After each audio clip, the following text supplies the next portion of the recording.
Greetings. It is I, the Great One himself, the founder of the Cynical Libertarian Society. And just in case you're not sick of hearing about it yet, let's see, this goes out on Friday, November 30th. 2 days from the time you're hearing this, Sunday, November the 1st, will be the 11-year anniversary of Stating the Obvious podcast. 11 motherfucking years of stating the obvious. Fuck you. I am right. You are wrong. Fuck you. It's that simple.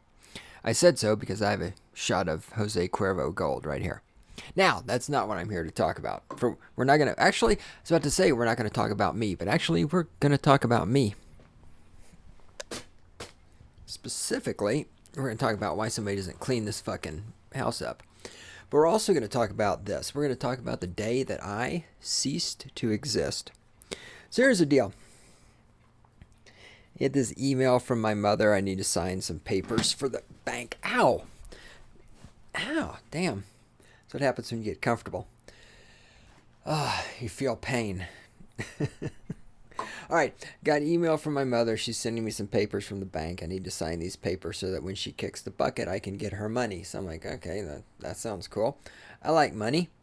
I love money.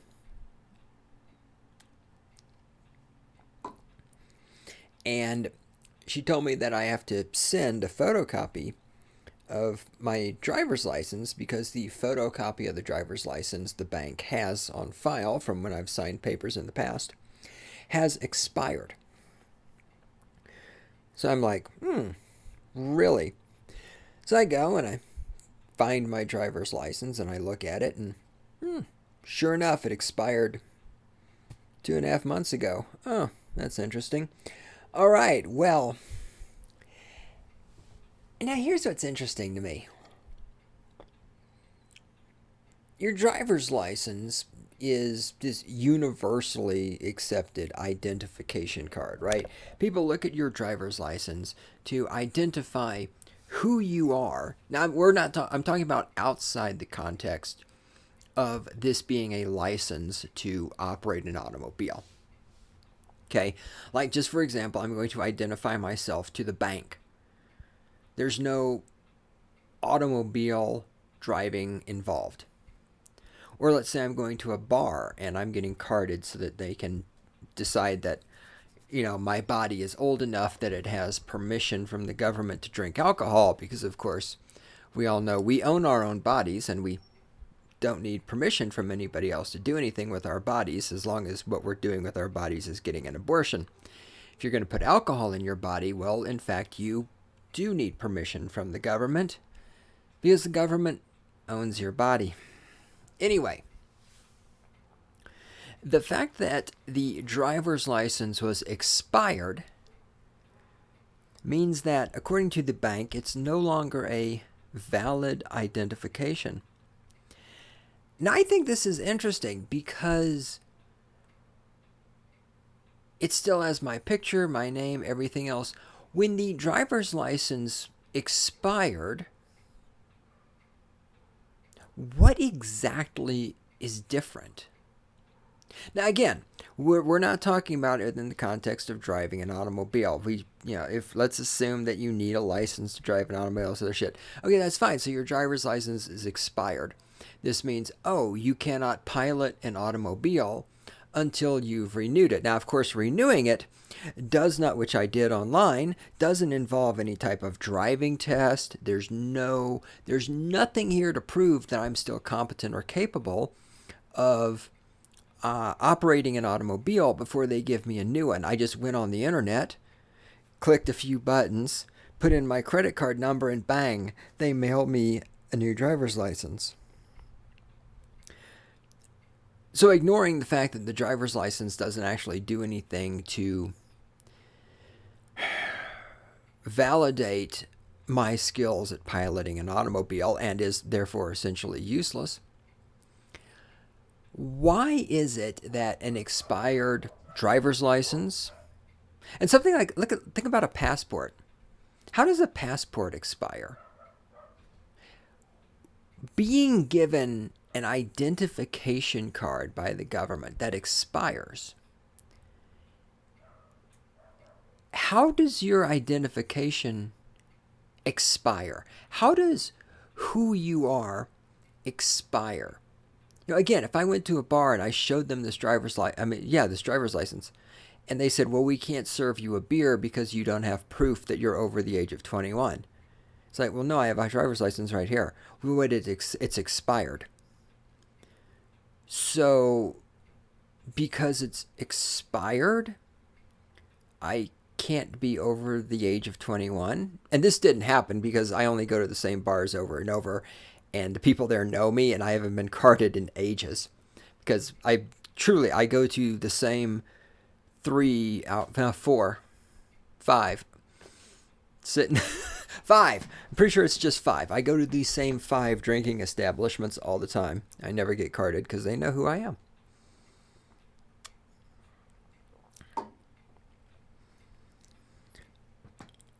But for the bank to say, okay, we need a new driver's license because you're not who you were before.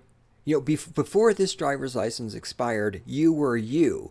But now that it's expired, you're not you anymore until you get a new identification card from the government.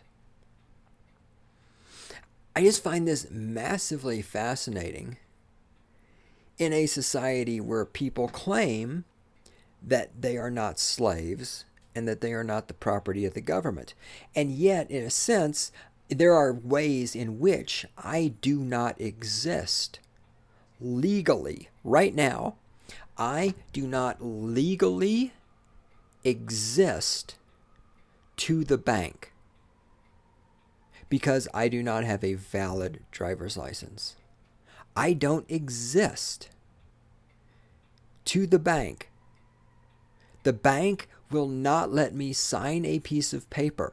I am a non-person to the banking corporation because I don't have a valid driver's license.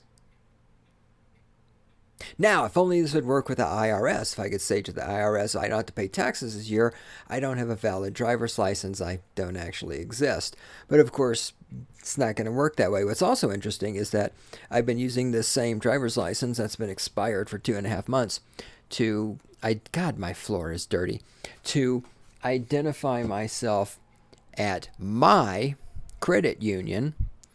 And every time I go in there to get money or whatever, I throw down my driver's license and my ATM card to identify myself. And not one time has any of the tellers said, hey, your driver's license expired. They don't even notice because, again, they see me on a semi-regular basis.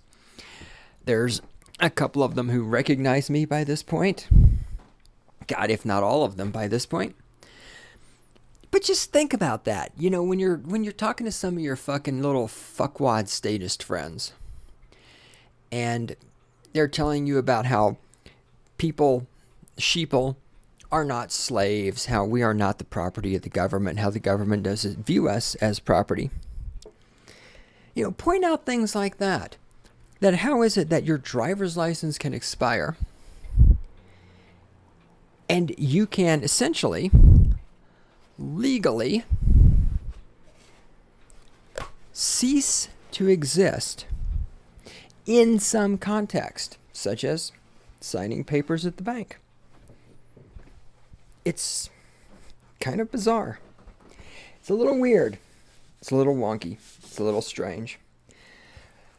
However, it's the kind of world we live in.